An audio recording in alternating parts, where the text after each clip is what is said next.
I can't hear you. I'm deaf. A woman in a wedding dress sat crumpled in an empty garden, mascara streaking down her face, clutching a letter that had just shattered her entire world. She'd been left at the altar that morning, abandoned by the man who promised forever, dismissed as not whole enough for a life together. But then a stranger appeared, a single father with kind eyes and a 7-year-old daughter. And when his hands began to move in the language she'd learned alone, signing words she desperately needed to hear, everything changed. This is the story of how the worst day of one woman's life became the beginning of something she never saw coming, and how a man who'd been hiding from the world for 6 years finally found a reason to step back into the light. Before we continue, please tell us, where in the world are you tuning in from? We love seeing how far our stories travel. Henry Wilson heard the crying before he saw her. It wasn't the polite kind of tears you'd hear at a wedding, happy or bittersweet. This was raw, broken. The sound of someone whose entire world had just collapsed. He'd been walking through the church gardens with his daughter Rain, leaving the colleague's wedding they just attended. It was the first wedding he'd been to in 6 years, and honestly, it had been harder than he'd expected. Watching two people promise forever brought back memories he'd buried deep. But Rain had wanted to see the gardens, and he never said no to her. "Someone's sad, Daddy," Rain signed, her small hands moving with the fluency of someone who'd grown up bilingual. Henry hesitated. His protective instincts kicked in. Should he bring his 7-year-old daughter toward that kind of pain? But something in the sound pulled at him. He knew that kind of crying. He'd done it himself once. "Stay close to me, sweetheart." They followed the sound around a corner, past flowering bushes, until they reached a secluded area of the garden. And there she was. A woman in a wedding dress sat hunched on a stone bench, her long curly blonde hair falling loose from what had clearly been an elaborate style. The dress was beautiful, all lace and delicate beading, but she looked utterly destroyed. In her trembling hands, she clutched what looked like a letter and a check. Behind her, Henry could see the setup for a ceremony. White chairs in perfect rows, an archway wrapped in silk and roses. But there was no one here. No guests, no groom. Just this woman, alone in her wedding dress, sobbing like her heart had been ripped out. Henry's chest tightened. Something terrible has happened here. He approached slowly, not wanting to startle her. "Excuse me, are you all right?" The woman's head snapped up. Her face was blotchy from crying, makeup smeared, but even in her devastation, there was something striking about her. And then her eyes, a pain so deep it was almost familiar. She stared at him for a long moment, then her gaze dropped. Her hands moved shakily. "I can't hear you. I'm deaf." She was signing, and from the defeated way she did it, from the way her shoulders hunched as if waiting for him to leave, Henry understood. This wasn't just about losing her hearing. This was about being left because of it. His surprise must have shown on his face because she looked away, fresh tears spilling over. But then Henry's hands began to move, fluid and natural. "I said, are you all right? Though I can see you're not." Her eyes widened, snapping back to him like she couldn't believe what she was seeing. "You know sign language?" "I teach it," Henry signed back. "I'm Henry Wilson." He gestured to Rain, who had moved to his side, her big eyes watching the crying woman with concern. "This is my daughter Rain." Rain waved shyly, then signed, "Why are you crying? Are you hurt?" The woman's face crumpled, but she managed a watery smile for the little girl. "My name is Allison Taylor, and yes, I'm hurt, but not the way you mean." Henry glanced at the empty wedding setup and at the letter in her hands, and a terrible understanding began to form. What happened? Allison looked down at the letter, her hands trembling. Then she looked back up at him, and something in her expression shifted. Maybe it was because he was signing. Maybe it was because he'd actually stopped to help. Or maybe she was just so broken that she had nothing left to lose. "My wedding was supposed to be today," she signed defeatedly. fresh tears streaming down her face. 3 hours earlier, Allison had stood in the bridal suite, staring at herself in the mirror.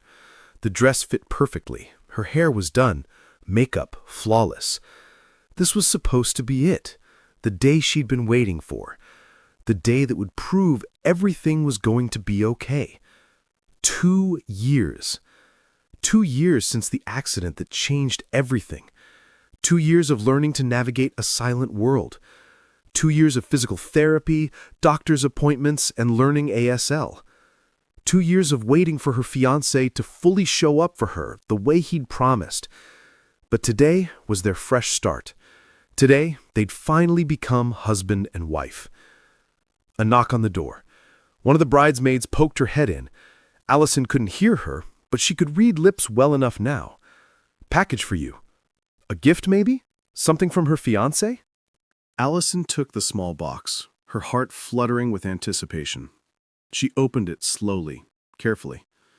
Inside was a letter and a check.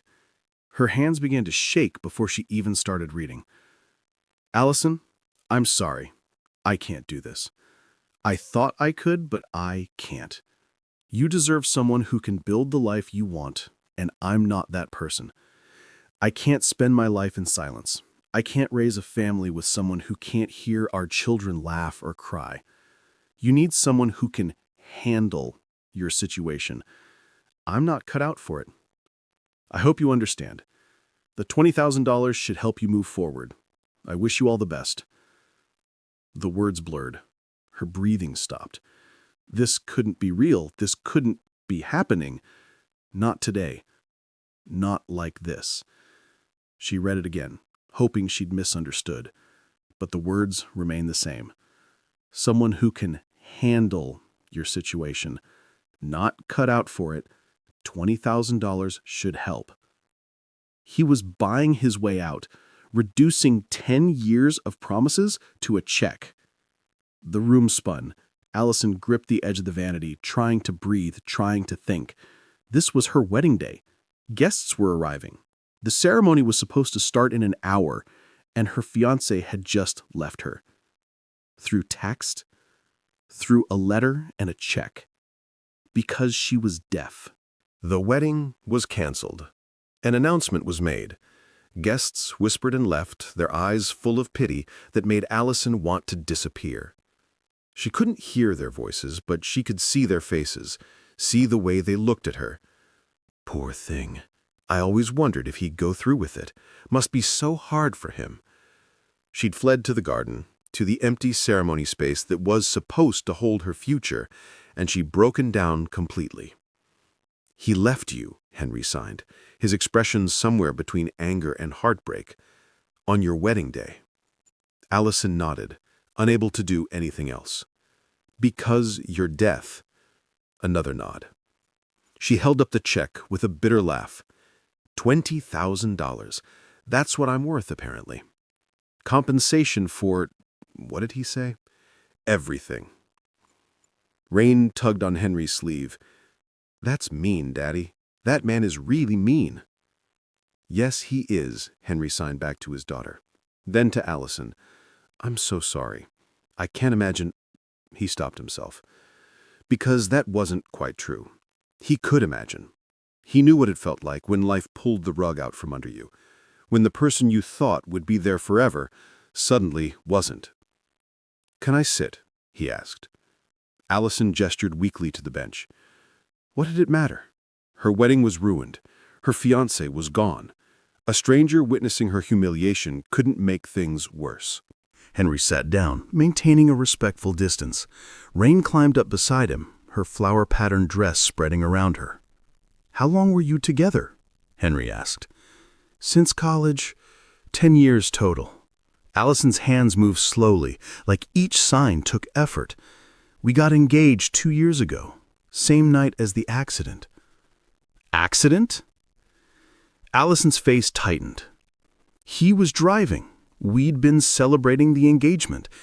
He'd been drinking. Said he was fine. I believed him. She looked away. He took a sharp turn and lost control. I don't remember much after that. Just waking up 3 days later in the hospital. Everything was muffled. Then it was silent. Henry felt his stomach drop. He was driving drunk, and you lost your hearing because of it? The doctors said it was temporary at first. Swelling, trauma to the inner ear. They were confident it would heal. Maybe surgery, maybe medication, maybe just time. So we postponed the wedding, waited for the good news.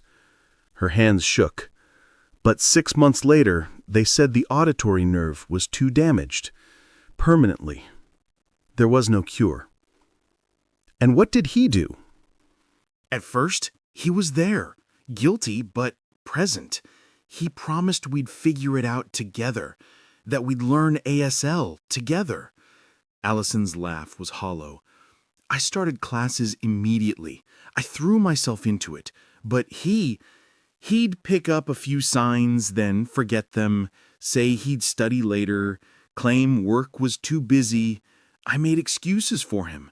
The accident traumatized him too, right? He needed time to adjust. He'd come around. Henry's jaw tightened. He could see where this was going, and it made him angry in a way he hadn't felt in years.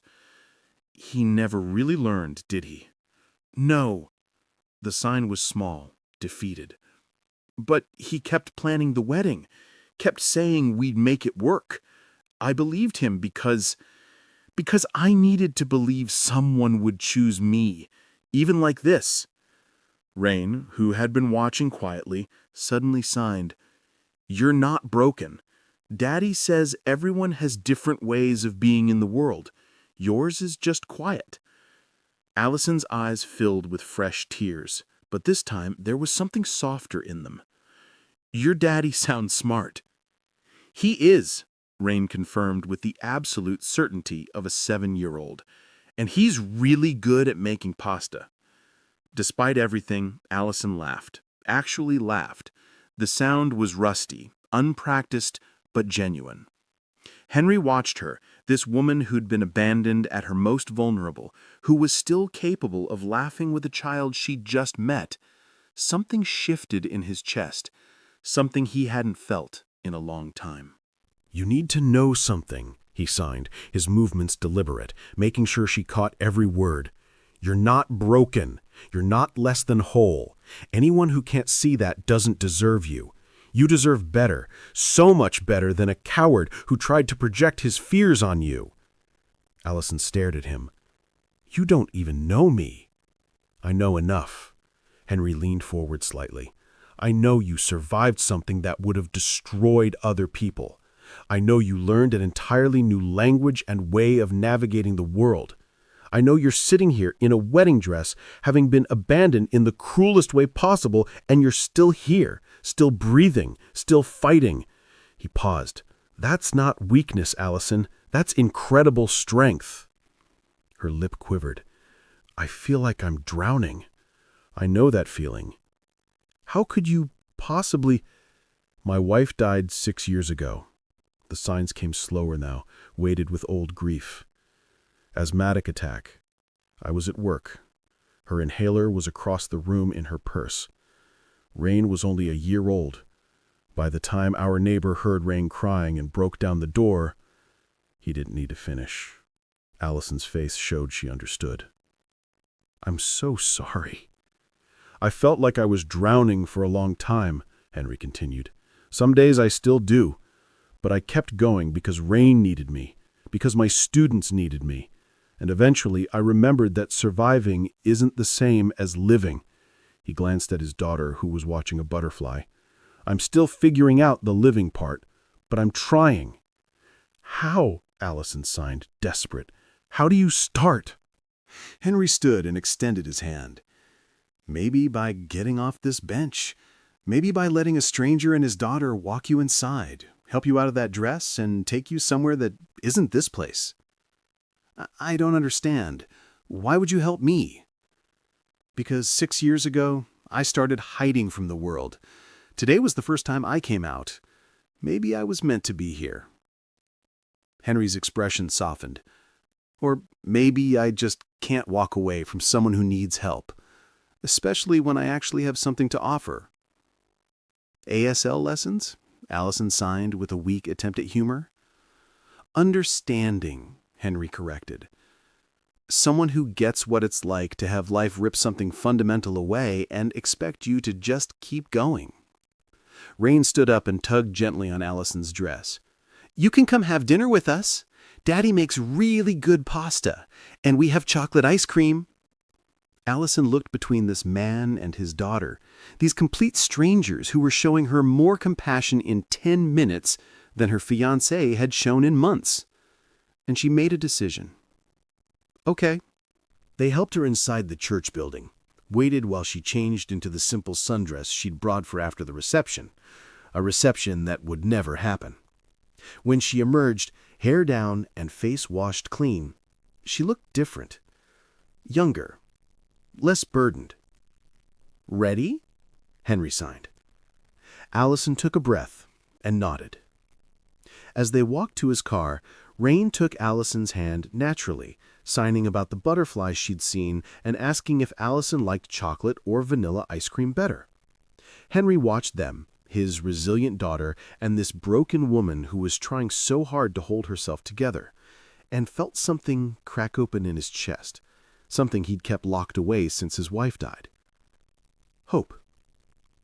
Henry's house was modest but warm. Photos on the walls, Rain's drawings stuck to the refrigerator, the kind of home that felt lived in and loved. He cooked while Allison and Rain sat at the kitchen table, Rain showing her favorite drawings and asking questions in that fearless way children do. Do you dream in pictures or words? Were you scared when you couldn't hear anymore? Can you feel music? Allison answered each question thoughtfully, and Henry noticed she was smiling more, relaxing. When he brought the pasta to the table, Rain had been right. He was good at it. Conversation flowed easily. Allison talked about her work as a graphic designer. Henry shared stories about his students, about the beauty and complexity of ASL. Rain told elaborate stories about her second-grade class. It shouldn't have been this easy with strangers, but maybe that was the thing about broken people finding each other. They weren't really strangers at all. They were just two souls who understood what it meant to survive when survival felt impossible. After dinner, as the evening light faded, Henry drove Allison back to her apartment. She'd been quiet during the drive, Rain asleep in the back seat. When he pulled up to her building, Allison turned to him. Thank you for today, for seeing me as a person, not a problem to be solved or a burden to be carried. Henry signed firmly, You deserve better than someone who would leave you on your wedding day. You deserve better than someone who sees your deafness as a flaw. You deserve someone who sees all of you, the strength, the resilience, the beauty, and chooses you every single day. You deserve better. Allison's eyes glistened. Do people like that exist? Henry held her gaze. I think they do. She glanced back at Rain, sleeping peacefully, then back at him. You're a good father, and a good person, Henry Wilson. So are you, Allison Taylor. Don't let today make you forget that. As she reached for the door handle, she paused. Can I see you again? Maybe coffee? Henry felt his heart skip, a sensation he'd thought was dead and buried. I'd like that. Coffee turned into lunch. Lunch turned into dinner. Dinners became regular. Henry found himself looking forward to seeing Allison in ways he hadn't anticipated. She was funny, wry humor that caught him off guard. She was talented, showed him designs she had created, and he was genuinely impressed. And she was kind, especially with Rain, who'd become attached to Miss Allison remarkably fast. Allison, for her part, felt herself healing in ways she didn't know she needed. Henry never treated her deafness as something to fix or overcome. It just was, part of who she was. And Rain's innocent acceptance helped her see herself differently, not as damaged, but just different. 6 months in, Henry invited her to watch him teach a class. She sat in the back, watching him sign with passion and precision, explaining the grammar and beauty of ASL to hearing students who were eager to learn. Watching him in his element, patient, knowledgeable, fully present, she felt something shift in her chest. She was falling for him. 12 months after that terrible wedding day, Henry planned something special. He'd been thinking about it for weeks, nervous in a way he hadn't been since he was 16. He took Allison back to the church gardens. She tensed when she realized where they were. "Henry, I don't... Trust me," he signed. "I want to replace the bad memory with something beautiful." Rain was there, holding a bouquet of wildflowers and grinning like she knew a secret. Henry led Allison to the bench where they'd first met. The same bench, the same spot. 12 months ago, I came to this place feeling like my life was already over, like the best parts were behind me and I was just going through the motions for Rain's sake. His hands moved slowly, deliberately. Then I heard you crying, and I almost walked away, but something made me stay. Allison's eyes were already filling with tears. "You taught me that broken doesn't mean incomplete, that healing doesn't mean forgetting, that love can grow in the spaces grief left behind." He reached into his pocket, pulled out a small box, and got down on one knee. Allison gasped, her hands flying to her mouth. "Allison Taylor, you deserve better than the man who left you. You deserve someone who chooses you every single day, who learns your language not because he has to, but because he wants to know every part of you, who sees your silence not as a void, but as a space for love to grow." He opened the box, a simple, elegant ring. "Will you marry me?" Allison was crying now, but they were happy tears, the kind she didn't know she could still cry. "Yes, yes, yes." Rain squealed and ran to hug them both, the three of them collapsing into a tangle of arms and joy and hope. 2 years later, Allison pushed the shopping cart through the mall, laughing at something Henry had just signed about Rain's latest school project. Rain, now 10 years old, was walking ahead, pointing out things in store windows. Henry walked beside Allison, their 1-year-old son nestled in his arms, tiny fingers wrapped around his father's shirt. Life was good, better than good. She and Henry had married in a small, intimate ceremony filled with people who loved them. Rain had been their flower girl, beaming the entire time. And a year ago, they'd welcomed their son, a beautiful boy with Henry's brown hair and Allison's smile. Allison had changed her name to Wilson, and it felt right in a way her previous engagement never had. She'd stopped in front of a store window, admiring a display, when she felt Henry's hand on her shoulder. Not urgent, but cautious. She turned and saw his expression, carefully neutral, but concerned. "What?" she signed. Henry nodded towards something behind her. She turned and froze. Her ex-fiancé stood about 10 feet away, staring at her with an expression of pure shock. He looked the same, maybe a little older, but the same man who'd sent her a check and called her not whole. His eyes moved from her face to Henry, then to the baby in Henry's arms, then to Rain, who had come back to stand beside them. The realization hit him like a physical blow. He started to approach, and Henry shifted the baby slightly, moving closer to Allison, protective but not possessive. The ex's mouth moved, speaking directly to Allison, even though she couldn't hear him. Henry's hands moved carefully, translating with professional courtesy while still holding their son. He says he didn't expect to see you here. You look good. Allison could see it in his eyes, the surprise, the confusion, the disbelief. He'd expected her to be bitter, alone, broken. Instead, she stood there with a wedding ring on her finger, holding hands with another man, with a daughter who clearly loved her, and a baby, proof that she'd built the very family he said she couldn't have. The ex kept talking, his eyes unable to stop drifting to the baby. Henry kept translating his words into sign language for Allison.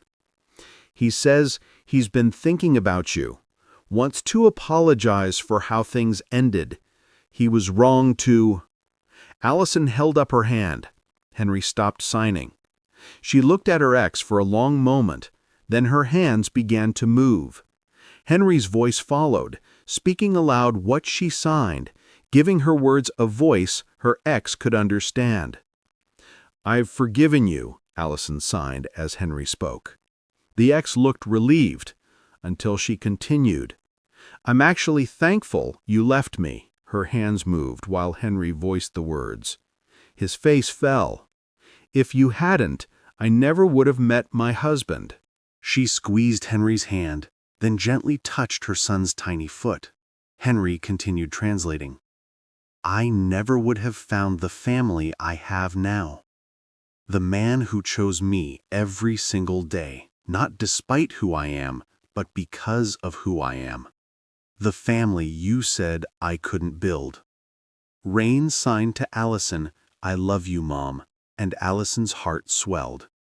The ex watched bewildered, unable to understand what the child had said. Their baby cooed softly, reaching for Allison. She took him from Henry, holding him close, and the sight of it, mother and child, seemed to break something in her ex's expression. She looked back at him, her expression calm, mature, at peace. Her hands moved one final time as Henry gave voice to her words. "I hope you find what you're looking for. I already have." She turned, took Henry's hand and walked away, Rain on her other side.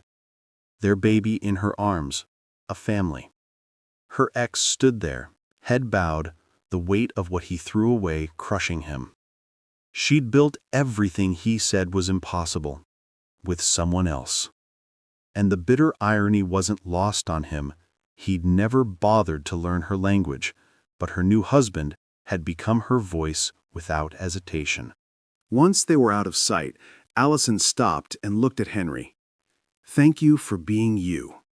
Thank you for letting me love you," he signed back. "Can we get ice cream now?" Rain asked, breaking the tension. They laughed, and the moment lifted. Their son giggled too, as if he understood. Just a family, going about their day. That evening, Henry and Allison sat on their couch, their son asleep in Allison's arms, Rain curled up beside Henry, exhausted from the day. The house was quiet, the kind of comfortable silence that spoke volumes. Allison shifted carefully, not wanting to wake the baby, and looked at Henry. "I never thank you properly," Allison signed with one hand, "for that day in the garden. You didn't need to. You saw me when I couldn't see myself. You signed to me, you deserve better. And then you showed me what better looked like." Henry kissed her forehead gently, then looked down at their sleeping son. "We both deserved better. We both found it." On the coffee table sat one of Rain's drawings, a stick figure family with hearts floating around them. 4 people now. Complete. Sometimes the most beautiful love stories don't start with perfect people in perfect circumstances. They start with broken hearts, learning to beat in tandem. 2 people who lost everything, finding something worth holding on to. Each other. Love isn't about finding someone perfect. It's about finding someone who sees your broken pieces and says, "These fit with mine." Allison wasn't looking for rescue that day in the garden. Henry wasn't looking for redemption. But somehow they found something neither expected. A second chance. A new beginning. A love that chose them both exactly as they were. And a family that proved that whole was never about what you could or couldn't hear. It was about who chose to stay. And sometimes the person who signs, "You deserve better," becomes the one who shows you what better looks like.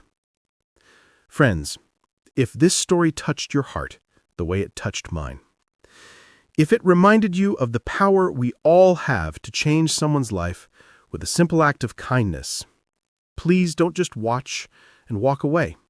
hit that subscribe button and join our Soul Lift Stories family for more stories that restore your faith in humanity. What moment in this story moved you most? Share in the comments below. And if you know someone who needs to hear this today, share it with them. Sometimes we all need a reminder that second chances are real.